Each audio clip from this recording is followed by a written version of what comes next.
18 वर्ष तक के बच्चों के अधिकारों की सुरक्षा और भटके हुए या मुसीबत में फंसे हुए बच्चों को सही रास्ते पर लाने के लिए चाइल्ड लाइन 24 घंटे सेवारत है। इसके लिए 1098 पर कॉल करके उनकी सहायता ली जा सकती है। मोहल्ला होशंगपुर में पत्रकार सलेखचंद वर्मा के निवास स्थान पर श्रमिक सेवा केंद्र शामली के नेतृत्व में चाइल्ड कर्मियों ने मंगलवार को मीडिया बैठक का आयोजन किया। संस्था के डायरेक्टर प्रीतम सिंह मलिक ने कहा कि 18 वर्ष तक के बच्चों के अधिकारों और उनके सुरक्षा में सभी लोगों को आगे आना चाहिए। उन्होंने मीडिया के माध्यम से आम लोगों को जागरूक करते हुए कहा कि इस कार्य का निर्वहन करने में चाइल्ड लाइन को काफी चुनौतियां भी सामने आती हैं। किशोरियों को बहकाकर फुसलाकर अगवा करने के मामले में जैसे चुनौती में यदि पुलिस का समुचित सहयोग मिले तो काफी हद तक चुनौतियां कम हो सकती हैं। प्राइवेट स्कूलों में गरीब बच्चों को 25% आरक्षण में प्रवेश न दिए जाने पर भी दुख जताते हुए कहा कि प्राइवेट स्कूल 10 से 12% तक ही गरीब बच्चों को एडमिशन दे रहे हैं। इसके अलावा जनपद शामली के अंदर शेल्टर होम का न होना भी एक बहुत बड़ी समस्या है। इसके अभाव में उन्हें मंद बुद्धि एवं बच्चों की आवश्यक मेडिकल जांच के लिए मेरठ, मुजफ्फरनगर, सहारनपुर तक भेजना पड़ता है। कार्यक्रम में रतन सिंह द्वारा कोरोना के समय बच्चों के माता पिता की मृत्यु के कारण बच्चों को दी जाने वाली आर्थिक सहायता के बारे में भी जानकारी दी गई। मुख्य अतिथि रिटायर्ड प्रिंसिपल महेंद्र कुमार शर्मा ने चाइल्ड लाइन द्वारा उठाए गए कदमों की सराहना की। उन्होंने कहा कि अभिभावकों को हमेशा अपने बच्चों के साथ मित्रवत व्यवहार करना चाहिए ताकि युवा पीढ़ी सही दिशा में जा सके और वह संस्कारित भी हो सके। चाइल्ड लाइन को कोऑर्डिनेटर सुश्री भारती ने बच्चों के अधिकारों और उनकी समस्याओं को विस्तार पूर्वक सामने रखा तथा शामली चाइल्ड लाइन द्वारा इस संबंध में उपलब्धियों को बताया। कार्यक्रम का संचालन रतन सिंह अहमद गढ़ ने किया। इस मौके पर बाबूराम, जीतपाल सिंह, चतरू आदि ने अपने विचार रखे। कार्यक्रम में मीडिया बंधुओं के अलावा भाजपा नेता राहुल गुप्ता, विनोद रुएला, अर्पित वर्मा आदि उपस्थित रहे। आइए क्या कहा नेताओं ने एवं कर्मचारियों ने। जो सहायता है वो प्रदान की जाए। आपके सामने बातें रखी हैं। मैं सोच रहा था ये बात कि कितना विकट कार्य है, कितना भारी कार्य है।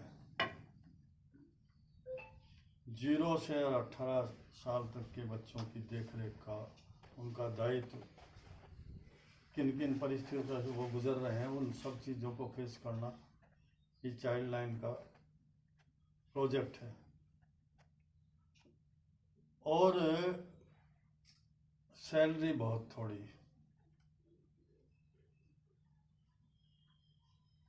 दरअसल में बहुत सी बुनियादी चीज़ें ऐसी होती हैं कि उनकी महत्ता बहुत बड़ी होती है, उनकी जिम्मेदारी बहुत बड़ी होती है, लेकिन वह सैलरी से आंकने पर वे बहुत छोटे दिखाई देते हैं।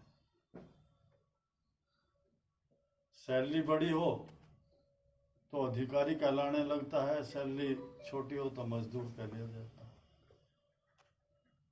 तो ऐसे जो दायित्व हैं जो चाइल्ड लाइन को दिया हुआ है कि 24 घंटे के बीच में रिएक्शन होता है, की जिम्मेदारी भी हमारे श्रमिक सेवा केंद्र द्वारा ली गई है, जिनका संचालन डायरेक्टर महोदय प्रीतम सिंह मलिक बहुत अच्छे से कर रहे हैं। मैं सबसे पहले इस कार्यक्रम के आयोजन के लिए इस पूरे कार्यक्रम को अच्छे तरीके से संचालित करने के लिए मैं प्रीतम सिंह मलिक जी को बधाई देना चाहूँगा, इनकी पूरी टीम को बधाई देना चाहूँगा। बहुत अच्छा कार्य कर रहे हैं।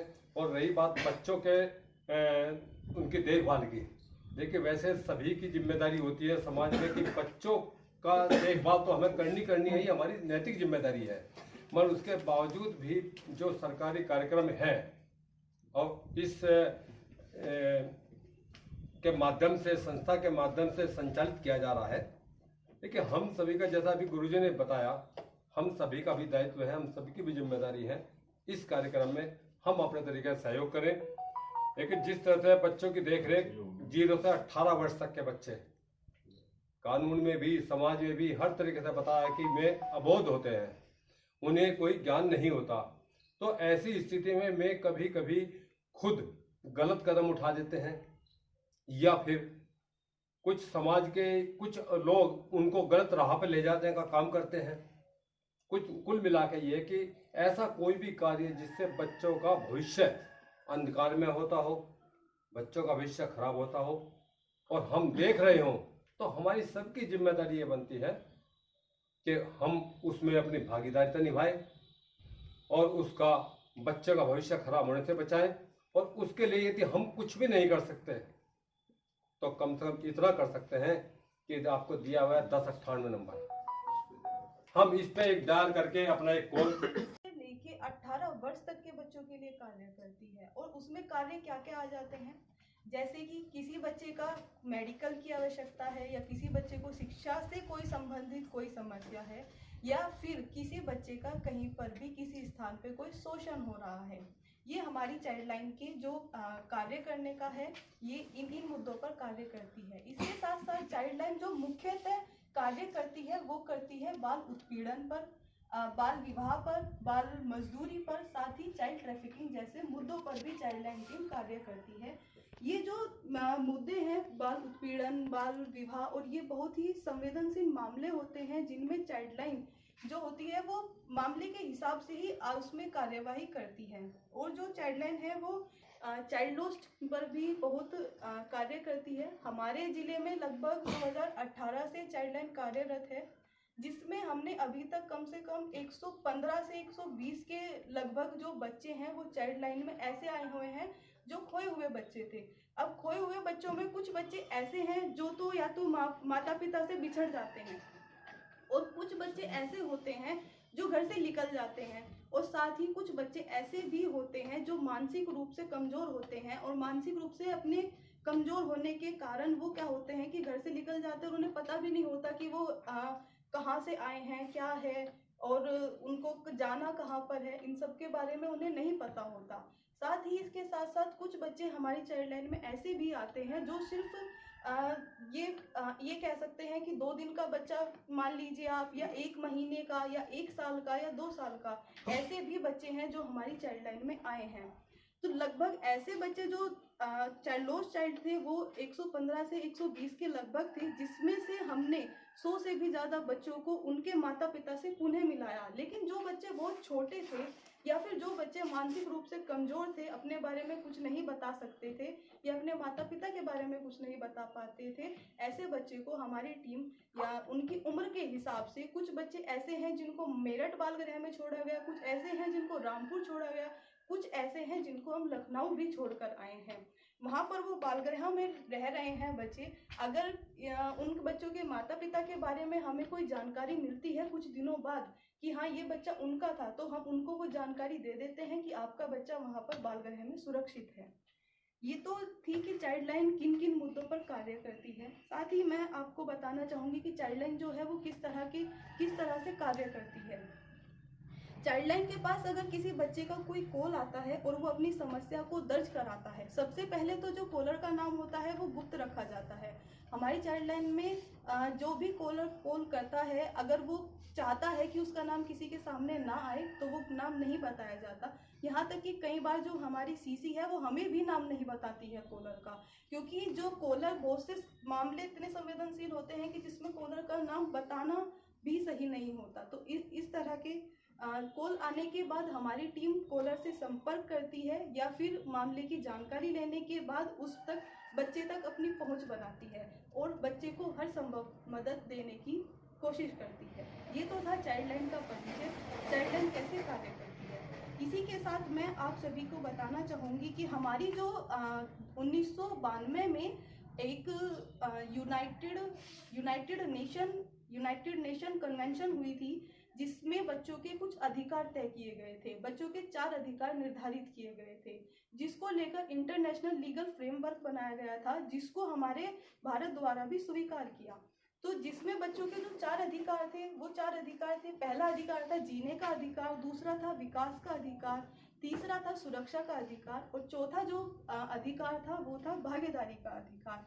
ये चारों अधिकार बच्चों को मिले हुए हैं। जैसे कि हम सभी इस देश के सम्मानित नागरिक हैं, ऐसे ही हमारे जो छोटे छोटे बच्चे होते हैं 0 से लेके 18 साल तक के, उनको भी संवैधानिक रूप से हमारे देश का सम्मानित नागरिक माना गया है और उनके सभी सम्मान और सुरक्षा को ध्यान में रखते हुए ये बच्चों के 4 राइट्स बनाए गए हैं।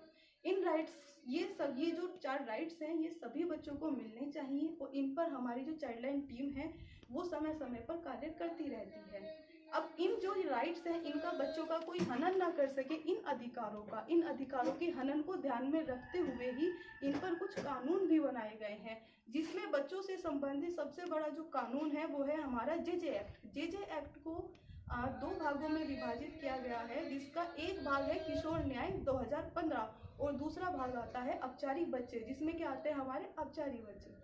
अब जो ये किशोर न्याय है, किशोर न्याय अधिनियम 2015, इसमें जो बच्चे हैं वो आते हैं विशेष देखभाल एवं संरक्षण वाले बच्चे, जिनको विशेष देखभाल और संरक्षण की आवश्यकता है। अब जो ये विशेष देखभाल और संरक्षण वाले बच्चे होते हैं इसमें कौन कौन से बच्चे आते हैं? इनमें आते हैं, एक तो वो बच्चा आता है जो बेघर हो चुका है या फिर जिसके परिजन नहीं है या फिर किसी परिजन ने किसी बच्चे को छोड़ दिया है या फिर कोई ऐसा बच्चा जिसकी मदद करने वाला कोई नहीं है। ये सभी जो बच्चे आते हैं वो सब इसी में आते हैं, विशेष देखभाल एवं संरक्षण के अधिनियम में आते हैं ये सभी बच्चे। अब जो ये विशेष देखभाल एवं संरक्षण वाला अधिनियम है इसके तहत हमारे पूरे भारत में सभी डिस्ट्रिक्ट में एक न्यायपीठ है जिसका गठन किया गया है, जिसका नाम है बाल कल्याण समिति। ये क्या करती है कि जो विशेष देखभाल एवं संरक्षण वाले बच्चे हैं इन पर अपना निर्णय लेती है और इनको इनकी जरूरत के हिसाब से ही इन पर कार्य करती है और बच्चों पर जो निर्णय लेने का हक है वो सिर्फ और सिर्फ हमारी बाल कल्याण समिति को है। अगर हमारी चाइल्डलाइन में भी कोई खोया हुआ बच्चा आता है तो हमारा सबसे पहले 24 घंटे के अंदर अंदर हम बाल कल्याण समिति के सामने उस बच्चे को प्रस्तुत करते हैं। ये था विशेष देखभाल एवं संरक्षण के जो बच्चे आते हैं वो इस कैटेगरी में आते हैं। कुछ बच्चे ऐसे होते हैं जो अपचारी बच्चे होते हैं। अपचारी बच्चे ऐसे हैं जिन्होंने जाने या अनजाने में कह सकते हैं कुछ कानून का उल्लंघन कर दिया, कुछ कानून के दायरे से बाहर जाके कार्य कर दिया है। ऐसे बच्चे जो होते हैं वो अपचारी बच्चे कहलाते हैं। अब इन अपचारी बच्चों के लिए एक बोर्ड बनाया गया है जिसको कहते हैं जेजेबी बोर्ड। जेजेबी बोर्ड जो होती है वो इन अपचारी बच्चों पर निर्णय लेती है और जो इन अपचारी बच्चों पर निर्णय लिया जाता है वो उनको बच्चा समझ के ही एक समाज सुधार की दृष्टि से ही उन पर निर्णय लिया जाता है। और जो भी आगे की उसमें बच्चों को ज़्यादातर ऐसा होता है कि अगर किसी बच्चे ने कोई अपराध कर दिया तो उसको एक बच्चे की दृष्टि से ही देखा जाता है और उसको सुधारने की ही कोशिश की जाती है, क्योंकि जो 18 साल से कम उम्र का बच्चा होता है उसको हम नाबालिग बोलते हैं, नाबालिग बोल देते हैं या फिर ये भी कह देते हैं कि उसकी समझ इतनी विकसित नहीं हुई है कि वो अपने लिए कुछ कर सके या कुछ सही निर्णय ले सके। तो इसलिए 0 से लेकर 18 साल के बच्चों को भी नाबालिग कहा गया है और उन्हीं के अधिकारों को ध्यान में रखते, उनके सम्मान को और सुरक्षा को ध्यान में रखते हुए अधिकार बनाए गए हैं और अधिकार के साथ साथ उनके अधिकारों को सुरक्षित करने के लिए उनके लिए कानून भी बनाए गए हैं।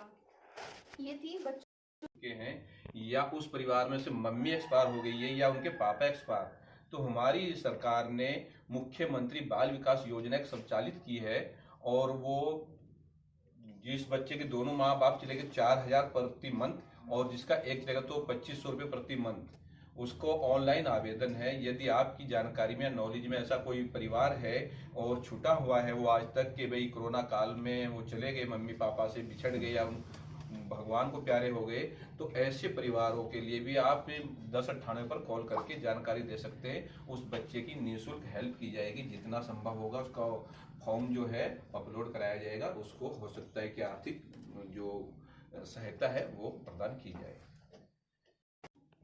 ये जो है हम जो सिलेक्शन करते हैं स्टाफ का, चाइल्डलाइन हो या दूसरा भी स्टाफ हो, चूँकि हम करते भी काम जो भी करते हैं, चाहे हम जो भी काम कर रहे हैं संस्था की तरफ से, वो गरीबों के लिए करते हैं। चूँकि गरीबों का कोई काम करने वाले कम है, एक तो ये बात है। दूसरी बात ये है ना, आवश्यकता है, जिनके पास संसाधन है उनके तो बच्चों की भी जरूरत नहीं है, आवश्यकता नहीं पड़ती। और जो है उनके पास है संसाधन है अपने बच्चों को संभालने के, लेकिन गरीबों के पास ये चीज़ों कमी है। लेकिन जो संसाधन वाले लोग हैं उनको भी कई चैलेंजेस हैं जो हमारे सामने आते हैं उनको, क्योंकि बच्चे जो है ना कि 2-3 मुद्दे ऐसे हैं कि वो जो है इतने सेंसिटिव मुद्दे हैं, उन पर काम करना आसान काम नहीं है। हम भी कभी कभी बहुत विचलित हो जाते हैं और ये देखते हैं कि हम किस तरह से आगे बढ़े इस प्रोग्राम में। जैसे जो है ना, आप समझो कि जो है ना किशोरी है, किशोरी का जो मुद्दा है, अगर वो जो है